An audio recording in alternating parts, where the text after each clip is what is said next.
ఆ రోజుల్లో వెంకటేశ్వర స్వామి వారు మాట్లాడేవారు. తొండమాన్ చక్రవర్తి మీద కోపం వచ్చాక మానేశారు మాట్లాడడం. ఇవన్నీ నేను చెప్పేవి పుక్కిటి పురాణం అనుకుంటున్నారేమో, పరమ యథార్థం అనడానికి సాక్ష్యాలున్నాయి తిరుమలలో. రామానుజాచార్యులు వారు అనుగ్రహ భాషణం చేస్తూ చేస్తూ ఒక మాట అడిగారు. శ్రీనివాసుడు అలంకార ప్రియుడు, ఆయనకి నిత్య పుష్ప కైంకర్యం జరగాలి, తులసి కైంకర్యం జరగాలి. కానీ 7 కొండల మీద ఉండేటటువంటి దోమల, ఈగల, పురుగుల, విషక్రిముల భయానికి, చలి భయానికి ఎవ్వరూ వెళ్ళి కొండ మీద ఉండి చెరువు తవ్వి మొక్కలు పెంచి పువ్వులు తీసుకొచ్చి స్వామి కైంకర్యం చెయ్యడం లేదు. మీలో ఎవరైనా వెళ్ళి ఇందా పని చేస్తారా అని అడిగారు. ఎవ్వరూ లేవలేదు. అక్కడ చలిగాలికి భయపడి ఒక్క అనంతాచార్యుల వారు మాత్రం పైకి లేచారు. నేను వెడతానన్నారు. అంటే వెంటనే రామానుజాచార్యులు వారు అన్నారు, ఆన్ పిడ్నన్ అన్నారు. అంటే ఓరి మగాడా అన్నారు. అంటే అక్కడ భగవంతుని యొక్క కైంకర్యం చెయ్యడానికి తనంత తాను ముందుకొచ్చి పురుషుణ్ణి అనిపించుకున్నారు. ఆయన వెంకటాచలంలో చెరువు తవ్వి పెద్ద పుష్పవాటికని నిర్మించి దానికి కూడా తన గురువు గారి పేరైనటువంటి యామనోత్తరాన్ని పేరు పెట్టుకున్నారు. పెట్టుకుని అక్కడ నుంచి పుష్పాలు తెచ్చి వెంకటేశ్వర స్వామి వారికి సమర్పించేవారు. అందుకని ఒక రోజున అనంతాచార్యులు వారు కూర్చుని పువ్వులు కడుతున్నారు. కట్టుకుంటుంటే వెంకటేశ్వర స్వామి వారు అర్చక స్వామిని ఆయన పువ్వులు కడుతుంటే ఈయన నిష్ఠ ఎంతో చూద్దాం అనుకున్నారు. వెంకటేశ్వర స్వామి అర్చకుల్ని పిలిచి అనంతాచార్యుల్ని అర్జెంటుగా రమ్మంటున్నానని చెప్పు, వెళ్ళి కబురు చెప్పన్నారు. అర్చకులు వెళ్ళి, అనంతాచార్యులు నీతో మాట్లాడాలట, వెంకటేశ్వర స్వామి వారిని నేను రమ్మంటున్నారన్నారు. ఈయన హాయిగా ఒక బాసుం పెట్టేసుకుని ఆ పువ్వులు కట్టుకుంటున్నారు. ఈయన అన్నారు, ఆయనకేం పనా పాడా, హాయిగా పీఠం ఎక్కి నించుంటాడు. అందుకని వాణ్ణి వీణ్ణి అందరినీ పిలిచి కబుర్లు చెప్తానంటాడు. నేను ఒక్క అరగంట ఆలస్యం అయిందా ఈ మొగ్గలు బాగా విచ్చుకుపోయి రేఖలు ఉడిపోతాయి, అప్పుడు ముట్టుకుని కడితే రేఖలు ఉడిపోతాయి, అందం ఉండదు. అందుకని నేను మా గురువు గారు రామానుజాచార్యుల వారికి ప్రమాణం చేసి వచ్చాను, మంచి పూలదండలు కట్టి వెంకటేశ్వర స్వామి వారికి సమర్పిస్తానని. అందుకని ఇప్పుడు రాను, నాకు కుదరదన్నానని చెప్పాను. అంటే అర్చకులు అలాగే వెళ్ళి చెప్పారు, ఆయన రారటండి ఇప్పుడు. అంటే ఏం చేస్తున్నాడన్నారు. మీకు పూలదండలు కడుతున్నట్ట, మొగ్గలు పాడైపోతాయిట, ఆయనకేం పనా పాడా అన్నాడండి అన్నారు. అంటే సరేలే అని నించున్నారు స్వామి. ఈయన తర్వాత పుష్పమాలికలన్నీ కట్టుకుని బుట్టలో పెట్టుకుని దాన్ని భుజానికి తగిలించుకుని లోపలికి వెళ్ళారు గుళ్ళోకి. వెళ్ళి ఈ పుష్పమాలలన్నీ అలంకారం చేద్దామని గడప దాటి చేతిలోకి తీసుకుంటున్నారు.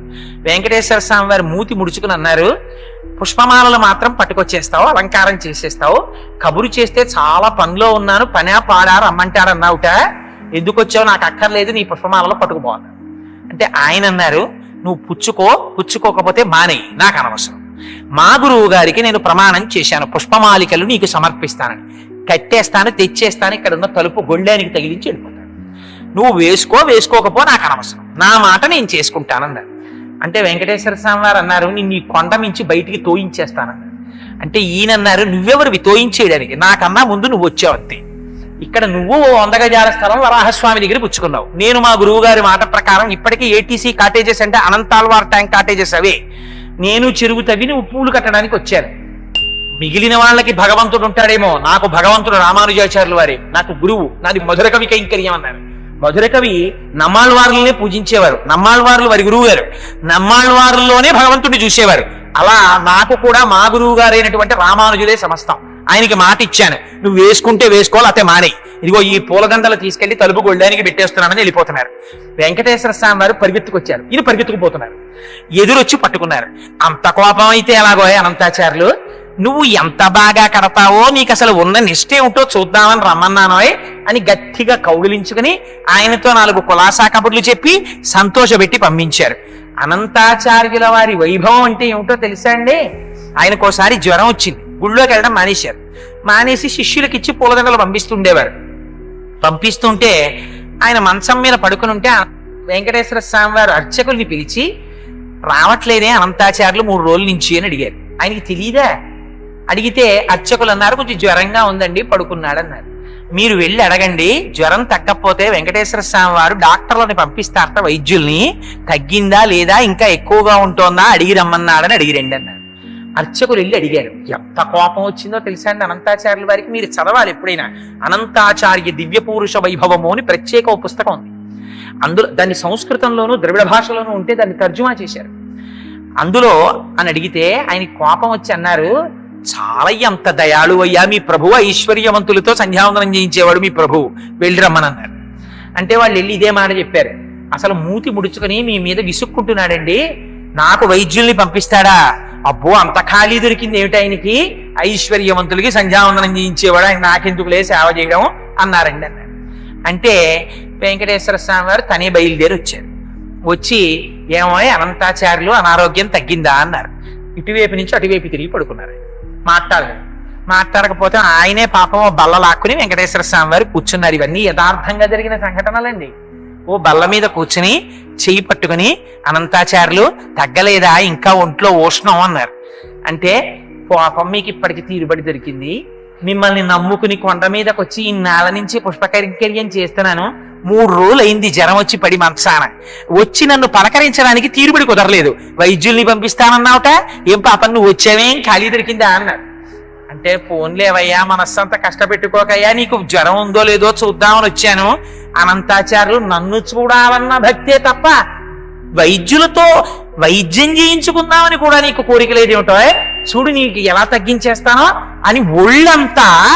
పాపం వెంకటేశ్వర స్వామి వారి వాత్సల్యం అంటే చూడండి, మనం ఒక్క అడుగేస్తే చాలు ఆయన 10 అడుగులు వేస్తాడు. త్రిజగన్మోహన నీలకాంతి తను ఉద్దీపింప ప్రాభాత నీరజ బంధు ప్రభవైన చేలము పైన్ రంజిల్ల నీలాలకవ్రజ సంయుక్త ముఖారవిందవతి సేవ్యంపై విజృంభింప విజయంచేరుడు వందెకాడువది నావేశించు నెల్లప్పుడు అంటాడు భీష్ముడు.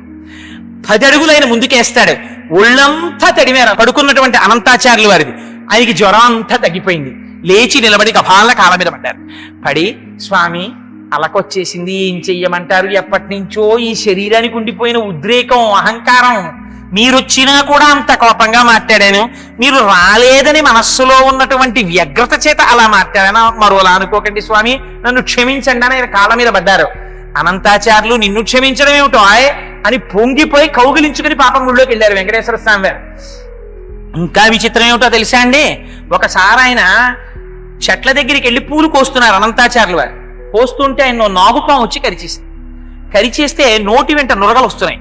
నురగలు వస్తుంటే ఆయన అలాగే ఓర్చుకుని పూలదండలు కట్టి తూలిపోతూ వెంకటేశ్వర స్వామి వారి సన్నిధానానికి వెళ్ళారు.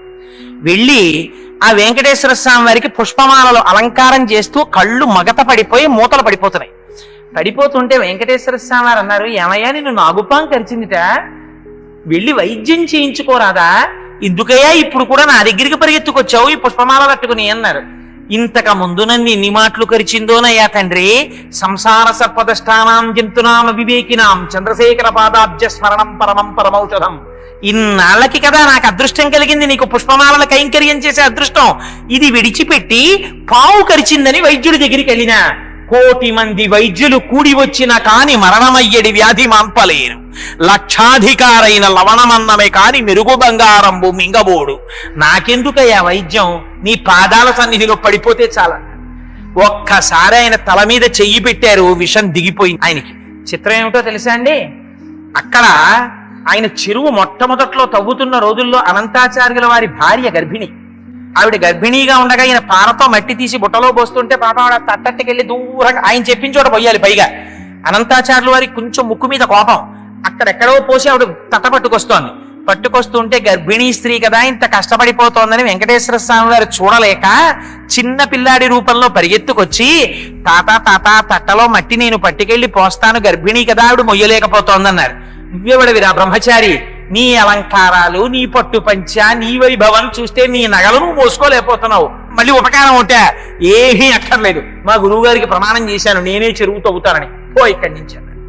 అంటే పాపం ఆయన వెళ్ళి గురువు గారి భార్యని పట్టుకుని అమ్మ నేను పోసి వస్తానమ్మా, మట్టి మీరు ఇక్కడ కూర్చోండి, ఆ మట్టి తట్ట పట్టుకెళ్ళి పరిగెత్తుకుంటూ పట్టుకెళ్ళి అక్కడ పోసేసి ఇక్కడికి వచ్చేసేవారు. ఆయనకి పెద్ద లెక్కండి మట్టి తీసుకెళ్ళి మట్టి పోయడం. అన్నమాచార్యులు వారు అంటారు, ఆయనకి ఆఖరికి శాలెవాణ్ణి చూసినా వెంకటేశ్వర స్వామి వారే గుర్తొచ్చారు. రంగురంగుల చీరలల్లే నేతబేహారి అన్నారు. అందుకని ఆయనకి మట్టి ఎక్కడ పోయడం ఓ పెద్ద లెక్క, మీరు మట్టి పోసి పరిగెత్తుకొచ్చేస్తున్నారు. ఈయన మట్టి తవ్వుతూ అన్నారు, ఏమీ గర్భిణివి కదా, ఇప్పటిదాకా తట్ట పట్టుకెళ్ళి రావడానికి ఇంత ఆలస్యం అయ్యేది, ఇప్పుడు ఏమిటో ఇంత చురుగ్గా వస్తున్నావు అన్నారు. అని వెనక్కి తిరిగేటప్పటికీ పిల్లాడు కనబడ్డాడు. కనపడేటప్పటికీ ఎరా వద్దంటే నువ్వు మళ్ళీ పని కడ్డొస్తున్నావా, ఉండు నీ పని చెప్తానని చేతిలో గుణపం పట్టుకు పరిగెత్తాడు. ఆ పిల్లవాడు ముందు పరిగెత్తాడు, ఈయన వెనక పరిగెత్తాడు. పరిగెత్తి పరిగెత్తి పరిగెత్తి పిల్లాడు పూర్వం మారవీధుల్లో చీకటి చెట్లు ఉండేవి. చీకటి చెట్లు అంటే తమాల వృక్షం అంటారు సంస్కృతంలో. తమాల వృక్షం పైకి ఎక్కేశాడు. ఎక్కేస్తే పాప ఆయన పెద్ద ఆయన చెట్టు ఎక్కలేరు, గుణపం పట్టుకుని కింద నిలబడ్డారు. ఒరే పిల్లాడా కిందకి దిగంటారు. ఆయనేమో కిందకి దిగరు. ఆఖరికి తాత తాత నువ్వు కొట్టనంటే కిందకి దిగుతారన్నారు. నిన్నేమీ చెయ్యను రా అబ్బాయి కిందకి దిగన్నారు. తీరా వెంకటేశ్వర స్వామి వారు కొమ్మ మించి కిందకి దూకేసరికి ఈయన వెంటపడ్డారు. వెంటపడితే పాపం వెంకటేశ్వర స్వామి వారు పరిగెడుతున్నారు, గుళ్ళోకి వెళ్ళిపోదాం. ఈయన చేతిలో ఉన్న గుణపం విసిరేశారు. ఆ గుణపం వచ్చి వెంకటేశ్వర స్వామి వారి యొక్క చుబుకం మీద కొట్టుకుని నిత్తురు కారుతూ లోపలికెళ్ళి గుడి తలుపులు రెండు మూసి కడిగి పెట్టేశారు. సాయంకాలం అయింది. ఆ కుర్రాడు బయటికి రాకపోతాడా పట్టుకోపోతాడా అని ఆ గుడి మెట్ల మీద కూర్చున్నారు అనంతాచార్య వారు. కూర్చుంటే అర్చకులు వచ్చారు. ఏమిటి గుడి తలుపులు తీస్తే రావట్లేదన్నారు. పిల్లాడోడు దూరి తలుపులు వేసేసాడన్నారు. ఒరే నాయనా, సాయం సమయంలో చెయ్యవలసిన పూజకి ఆలస్యం అయిపోతోందిరా, తలుపు తీరా తలుపు తీరా అని తలుపులు కొట్టారు. కొడితే మొత్తానికి స్వామివారి దివ్యలీల చేత తలుపులు తెరవబడ్డాయి. లోపలికి వెళ్ళారు, వెతికారు, పిల్లవాడు కనపడలేదు. అప్పుడు ఎంత ఉండేది కనుక గుడి. వెతికారు. వెతికి లోపలికి వెడితే వెంకటేశ్వర స్వామి వారి గడ్డం మీద పెద్ద దెబ్బ తగిలి నెత్తురు ఓడి ముద్ద కట్టి కనపడింది. చూసి అనంతాచార్యులు వారు వలవల వలవల ఏడ్చారు. స్వామి నేను కొట్టానా, నా చేత్తో గుణపం పెట్టని పచ్చకర్పూరం తీసి అద్దారు రక్తధార లాగడానికి. అనంతాచార్యులు, నా భక్తుల చేతిలో దెబ్బలు తినడం కూడా నాకు సంతోషమేనయ్యా. అందుకని ఎప్పుడైనా వెంకటాచలం వచ్చిన వాళ్ళు నా గడ్డం వంక చూసి వెంకటేశ్వర స్వామి వారి గడ్డానికి ఉన్నటువంటి తెల్లమత్స ఏమిటండి అని ఎవరైనా అడిగితే నీ కథ చెప్తారు. నీ కథ చెప్పిన నాడు నేను పరవశించిపోతాను, పొంగిపోతాను, మనసులో ఆనందపడిపోతాను. తన భక్తుల కోసం దెబ్బలు తిన్నవాడు పరమాత్మ. అందుకే భీష్ముడు అంటాడు, కుప్పించి ఎగసిన కుండలంబుల కాంతి గగన భాగం బెల్ల కప్పి కొనక ఉరికిన ఓర్వక నుదరంబులో నున్న జగముల వ్రేగున జగతి కదుల చక్రంబు చేపట్టి చనుదించురయమున పైనున్న పచ్చని పటముజార నమ్మితి నాలా ఉనగుబాటు చేయకు మన్నింపుమని క్రీడి మరల దిగువ కరికి లంఘించు సింహంబు కరణి నిరసి నేడు భీష్ముని చంపుదు నిన్ను కాతు విడువు మర్జున యటంచు అని వెనక పరిగెత్తుకొచ్చాడు మహానుభావుడు. ఎలా? అక్కడ ప్రతిజ్ఞ చేశాడు ఆయన. ఏమని? నీకు నా సైన్యమంతా కావాలా, అర్జునుడు ఒక్కడు కావాలా అని అడిగారు. అందుకని ఆయన కృష్ణ పరమాత్మ దగ్గరికి వెళ్ళి దుర్యోధనుడు అడిగితే నీకు సైన్యం ఇస్తాను, నేను అర్జునుడి రథం మీద నించుంటానన్నాడు. అర్జునుడు రథం మీదకొచ్చి నించుంటున్నాడు తప్ప ఏం చేస్తాడు లేని దుర్యోధనుడు అనుకున్నాడు. భీష్ముడు చెప్పేశాడు, కృష్ణుడు ఒక్కడు చాలయ్యా. కృష్ణుడు అంటే ఏమిటో తెలుసా? ఆనాడు భీష్మాచార్యుల వారు కృష్ణుడి యొక్క బలహీనత ఏమిటో బయట పెడతానన్నారు. కృష్ణుడు ప్రతిజ్ఞ చేశాడు. ఏమని? నేను ఆయుధం పట్టను, యుద్ధం చెయ్యను అన్నాడు. భీష్ముడు ప్రతిజ్ఞ చేశాడు. భీష్ముడి దగ్గరికి వచ్చి చెప్పారు, ఏమండి కృష్ణుడు ఆయుధం పట్టట, యుద్ధం చెయ్యట అన్నారు. భీష్ముడు సర్వసైన్యాధిపతి, కురు సైన్యానికి. ఆయన అన్నాడు, నేను చేస్తున్నాను ప్రతిజ్ఞ, కృష్ణుడి చేత ఆయుధం పట్టిస్తాను, యుద్ధం చేయిస్తానన్నాడు. ఎవరి ప్రతిజ్ఞ నెరవేరాలి? భగవంతుడి ప్రతిజ్ఞ నెరవేరుతుందా, భక్తుడి ప్రతిజ్ఞ నెరవేరుతుందా? ఎలా నెరవేర్చుకోవాలో భీష్ముడికి తెలుసు. యుద్ధానికి వెళ్ళారు. రథం మీద ఎదురుగుండా కృష్ణ పరమాత్మ ఆ సారథ్యం చేస్తున్నారు. హయరింకాముక ధూళి ధూసర పరిన్యస్తార కోపేతమై రయజాత శ్రమతోజ బిందుయుతమై రంజిల్లు నిమ్మోముతో జయముం ప్రార్థనకిచ్చు వెత్తనని నా సత్రాహుతుంచొచ్చియు చాలా నొచ్చియు బోరించు మహానుభావు మదిలో చింతింతున శ్రాంతమున్నంటారు. అదిగో అటువంటి కృష్ణ పరమాత్మ మీదకి ఆ వెనకాతల అర్జునుడు ఉన్నాడు. భీష్మాచార్యుల వారు ఎక్కువ పెట్టి బాణాలు పరంపర కింద కొట్టేశారు అర్జునుడిని. కొట్టేస్తే ఆ రోజున ఆయనకి సవ్యసాచి అని పేరు. 2 చేతులతో యుద్ధం చేస్తాడు అర్జునుడు. అలాంటి వాడు యుద్ధం చెయ్యలేక నిలబడిపోయాడు రథంలో. నిలబడిపోతే కొట్టేస్తుంటే కృష్ణుడు వెనక్కి తిరిగి చూశాడు.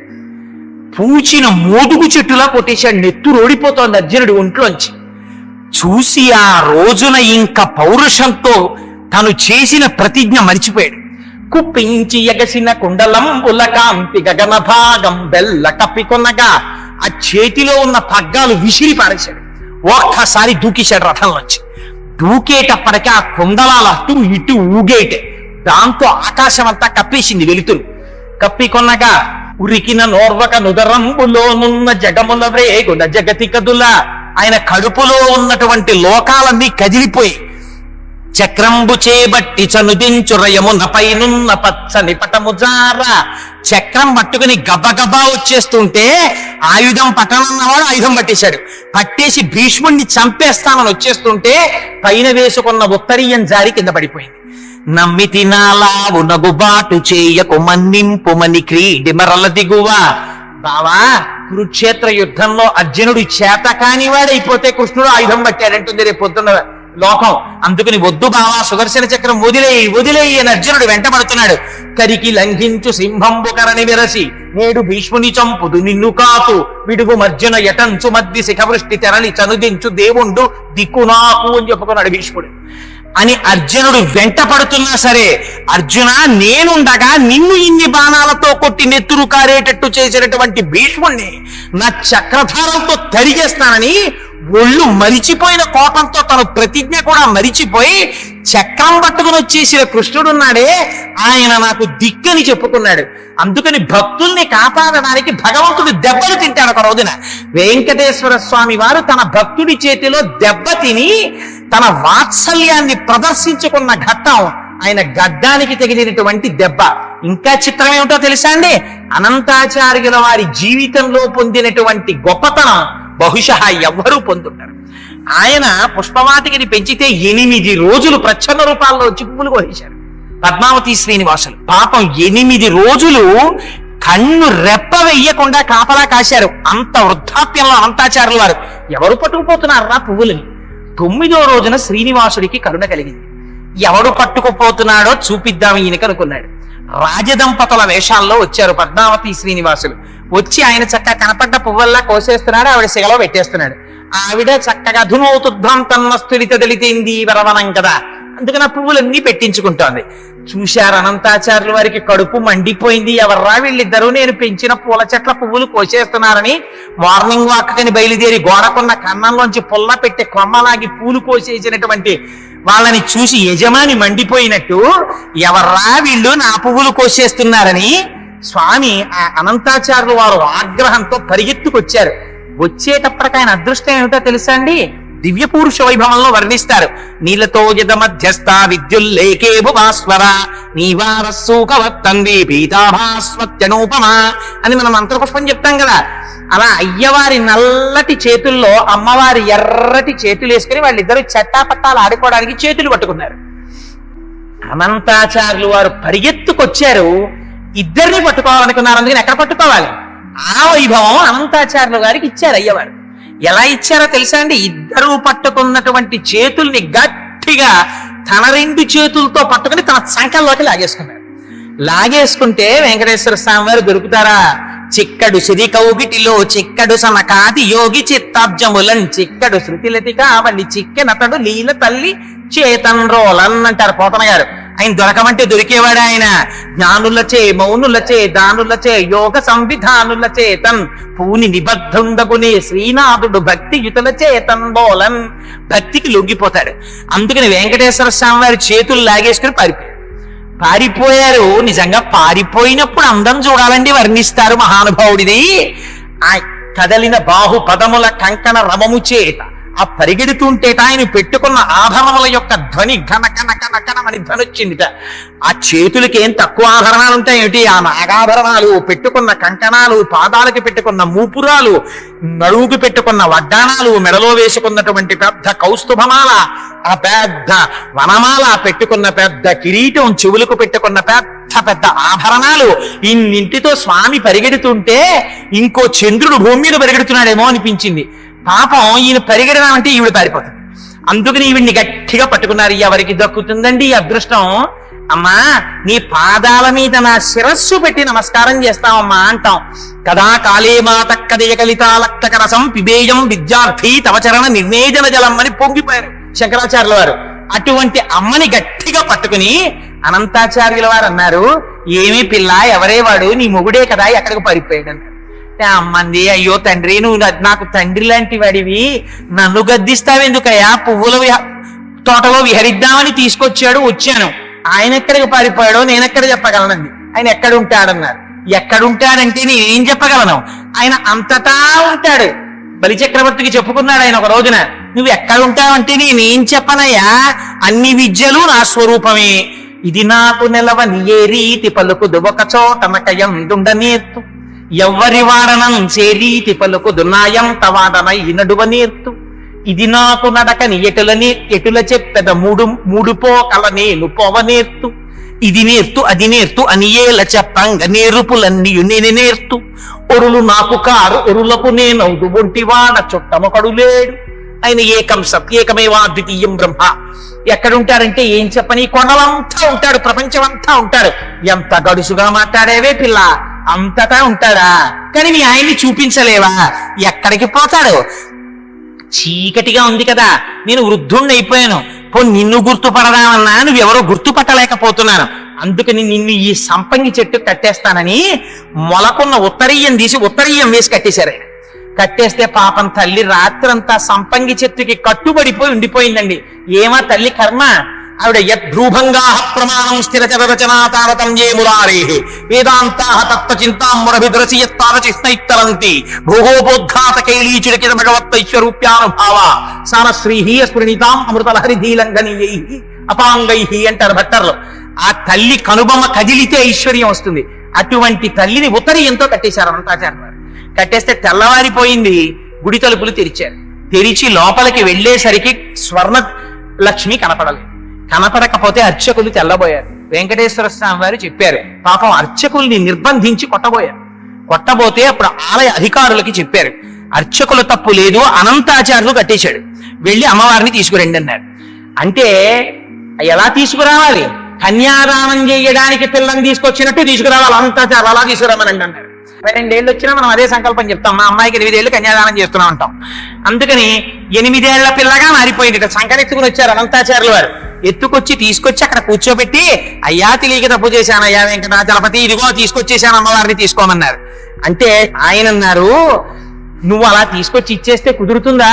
నువ్వు మళ్ళీ నాకు పిల్లని తెచ్చి ఇచ్చిన వాడివి, నువ్వు మామగారివి నాకు అని మామగారు అని పిలిచి తను కట్టుకున్నటువంటి పంచె విప్పి అనంతాచార్యుల వారికి మెడలో వేశారు. తను పెట్టుకున్న కర్ణాభరణములను తీసి అనంతాచార్యుల వారి చెవులకి తొడిగారు. తన మెడలో వేసుకున్నటువంటి హారములు తీసి అనంతాచార్యుల వారి మెడలో వేశారు. అనంతాచార్యుల వారి భక్తి అంటే ఏమిటో తెలుసా అండి? ఆయన ఒకసారి వెంకటాచల క్షేత్రంలోకి వస్తే ఒక చెట్టు పొడి ఉంటుంది, అది చూర్ణం చేసుకుని వాడతారు. ఆ పొడి పొట్లం ఇచ్చారు ఎవరో ఆయనకి. ఆయన ఆనంద నిలయంలోంచి ఆ పొట్లం పట్టుకుని తన విడిది దగ్గరికి వెళ్ళారు. ఇప్పటికీ అనంతాచార్యుల వారు పువ్వులు కట్టినటువంటి అరుగు కూడా ఉంది. మీకు ఎక్కడుందో తెలుసా అండి? సహస్రదీపాలంకార సేవ జరుగుతుంది. నాతో వచ్చిన వాళ్ళు కొంతమంది దర్శనం చేశారు. ఆ మాడవీధిలో సహస్రదీపాలంకార సేవ జరిగేటటువంటి మాడవీధిలో మీరు తిన్నగా నడిచి ముందుకెళ్ళిపోతే ఆ మాడవీధి పూర్తయిపోయి ఇలా కుడి పక్కకి తిరిగిపోతుంది. మీరు ఇంకా మాడవీధిలో ముందుకెళ్ళిపోయి ఇంకా పక్కకి తిరిగితే పడగాంజనేయ స్వామిని హనుమన్నారు అక్కడ. ఆ మాడవీధి చివరికెళ్ళి ఎడం పక్కకి తిరిగారు అనుకోండి, వైకుంఠం క్యూ కాంప్లెక్స్ వెళ్ళేటటువంటి దారిలో ఉంటుంది. ఇప్పుడు అక్కడక్కడ ఏం బోర్డులు కూడా లేవు, దాంతో ఇక్కడ ఏముందనిపిస్తుంది. కానీ ఎడం పక్కకి మీరు లోపలికి వెళ్ళి చూస్తే అనంతాచార్యుల బృందావనము అని బోర్డు ఉంటుంది. అందు లోపలికి మీరు ఎడితే ఇప్పుడు అక్కడ కొత్త కొత్త బిల్డింగ్స్ కడుతున్నారు.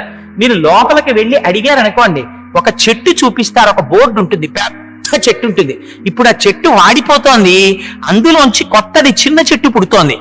ఇప్పటికీ కూడా వెంకటాచలంలో స్వామివారికి కైంకర్యం చెయ్యాలన్న కోరికతో అనంతాచార్యుల వారు ఇప్పటికీ కూడా అక్కడ చెట్టుగానే ఉన్నారంటారు. వెళ్ళి ఈ మాట వెంకటాచలం వెళ్ళినప్పుడు తప్పకుండా దర్శనం చెయ్యండి. ఆయన కూర్చున్న ఇల్లు, ఆయన కూర్చుని పూలమాలలు కట్టిన అరుగు, ఆయన ఇప్పటికీ బృందావనంలో చేరిపోయినటువంటి చెట్టు, అవన్నీ ఇప్పటికీ ఉన్నాయి. ఆ చెరువు కూడా ఇప్పుడిప్పుడు తిరుమలలో అన్ని మారుస్తున్నారు కనుక మరికొద్ది రోజుల తరువాత అవన్నీ కనపడతాయో కనపడవో. వెంకటాచలం వెళ్ళిన వాళ్ళు తప్పకుండా దర్శనం చేయండి. ఇప్పటికే తరిగొండ వెంగమాంబ గారు లాంటి మహాభక్తురాలి సమాధి తీసుకెళ్లి ఓ జూనియర్ కాలేజీలో పెట్టింది. ఇన్ని కోట్లున్న తిరుమల తిరుపతి దేవస్థానం ఇంతమంది ఐఏఎస్ ఆఫీసర్లు, ఎగ్జిక్యూటివ్ ఆఫీసర్లు చేస్తారు, ఇంతమంది పాలక బోర్డులో మెంబర్స్ గా పెడతారు. ఎందుకు మరి తరిగొండ వెంగమాంబ గారి లాంటి మహాభక్తురాలి సమాధి ఉన్న ప్రదేశాన్ని ఒక స్కూల్కి ఇచ్చేసారో నాకు ఇప్పటికి అర్థం కాదు.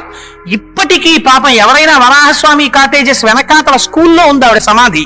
లోపలికి వెళ్ళాలంటే లోపల స్కూల్ నుంచి ఆ కుక్కలే తెలియక వెళ్ళారా పట్టుకుంటాయి. ఆ యాజమాన్యం వాళ్ళని అడగాలి. కానీ పాపం వాళ్ళ దగ్గర ఒక నిజాయితీ ఉంది. అయ్యా మేము దూరం నుంచి వచ్చాము, ఒక్కసారి తరిగొండ వెంగమాంబ గారి బృందావనానికి నమస్కారం చేసి వెళ్ళిపోతామంటే వాళ్ళు కుక్కల్ని కట్టి లోపలికి తీసుకెడతారు. లోపల విఘ్నేశ్వరుడి మందిరం ఉంది.